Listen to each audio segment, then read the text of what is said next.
কদিন ধরেই তোমাদের কাছে আসছিলাম রান্নাঘরে বিভিন্ন টুকিটাকি নিয়ে। তো আজকে একটা রান্নাঘরেরই একটি জিনিস, সেটা হচ্ছে শুকনো লঙ্কা বা আমাদের যেটা লাল মরিচ বলা হয়, শুকিয়ে থাকে যে লাল মরিচটা, এই লাল মরিচও কিন্তু আমাদের কিন্তু খুব উপকারী। কয়েকদিন ধরে দেখছো যে তোমার শরীরটা খুব খারাপ যাচ্ছে, বুঝতে পারছো না কী হচ্ছে। যখন শোবে রাত্রিবেলা, স্পেশালি আমি বলবো মঙ্গলবার শনিবার দিন এগুলো করবে। তিনটে তুমি শুকনো লঙ্কা তোমার বালিশের নিচে রেখে শোবে, ঠিক আছে?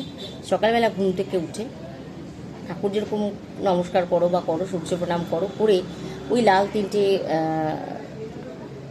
লঙ্কা নিয়ে তুমি কোনো একটা ফাঁকা জায়গায় বা কোনো একটা মোড়ের মধ্যে তুমি ফেলে আসো, ঠিক আছে? আরেকটা বলছি, যাদের ধরো অর্থ রিলেটেড কোনো সমস্যা হচ্ছে, 7টা শুকনো লঙ্কার 7টা দানা নেবে, 7টা শুকনো লঙ্কার 7টা দানা নেবে, একটা লাল কাপড়ের মধ্যে নেবে। অনেকেই বলে এইভাবে রেখে দিতে, আমি তোমাদের সবাইকেই প্রত্যেক দিনই একই কথা বলি যে একটু ঠাকুরের মন্দিরে আমরা রাখবো, ঠাকুরের মন্দিরে রেখে তাকে এনার্জাইজ করবো, তারপর আমরা তাকে আমাদের লকারে রাখবো, মানে যেখানে আমাদের ধন সম্পত্তি রাখো সেখানটাতে রাখবে। তাতে কী হবে জানো তো, যদি কোনো নজর বা যদি কোনো নেগেটিভিটি সেটার মধ্যে থাকে, যে তুমি চাইছো ইনকাম করছো 10, তুমি চেষ্টা করছো সেটাকে দ্বিগুণ করতে, সেটা যেই সমস্যাগুলো, সেই সমস্যাগুলো তোমার এটাতে নিবারণ করবে। হয়ে গেল।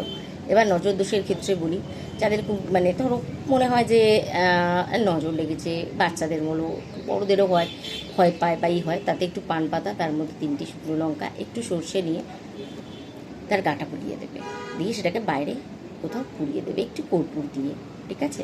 সেই সময় যেন সেই ব্যক্তি সেখানে না থাকে, মানে যার জন্য করছো সে যেন ওখানে না থাকে, মানে সেই প্রক্রিয়াটার সময় যেন সেইখানটা না থাকে। এটা কিন্তু খুব মাইন্ডেড, এটা কিন্তু মাথায় রাখতে হবে।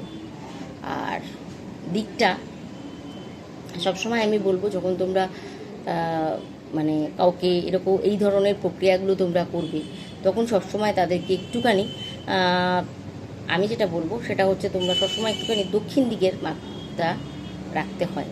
এইসব জিনিসগুলোর ক্ষেত্রে দক্ষিণ দিকটা খুব কার্যকরী। এটা দক্ষিণ দিকটাকে কি বলা হয় তোমরা সবাই জানো, একটা কোনো কিছু দুয়ার হিসাবে বলা হয়। সুতরাং ওই দিকটা যদি তুমি এই কাজগুলো করো, তাহলে তাদের যে প্রবলেম তারা ক্রিয়েট করছে, সেই প্রবলেম থেকে তুমি পেরিয়ে আসতে পারো, ওকে? আর হয়তো দেখছো তো যে তোমার বাড়িতে খুব নেগেটিভিটি একটা মানে মানে করছে, ঘোরাফেরা করছে, হতেই পারে, মনে হতেই পারে তোমার। তাহলে তুমি কি করবে? 3টে 5টা 7টা, আমি সবসময় বলি বিজোড় সংখ্যা এগুলো কাজ করে। এটাকে একটা সুতো নিয়ে, এই যে বড়োটা থাকে, শুকনো যাই নেবে সেটা কিন্তু একদম পূর্ণ হতে হবে, ভাঙা চোরা খোলা এরকম হলে হবে না, তো ভালো দেখে নেবে। একটু দেখবে, এমনি নর্মাল শুকনো লঙ্কা আছে, আবার কিছু কিছু আছে একটু বড় ধরনের হয়, পাওয়া যায়। সেই যে ডান্ডিটার সাথে 3টে ডান্ডিতে একটু লাল সুতো দিয়ে বেঁধে দিলে, ঠাকুরকে একটু ছুঁয়ে নিলে, তোমার গেটে একটুখানি টাঙিয়ে দাও, কয়েকটা মঙ্গলবার করো না। যেই সমস্যাগুলো তোমার আসছিল, সেই সমস্যাগুলো থেকে তুমি কিন্তু নিজাত পেয়ে যাবে, ওকে? ভালো থেকো বন্ধুরা।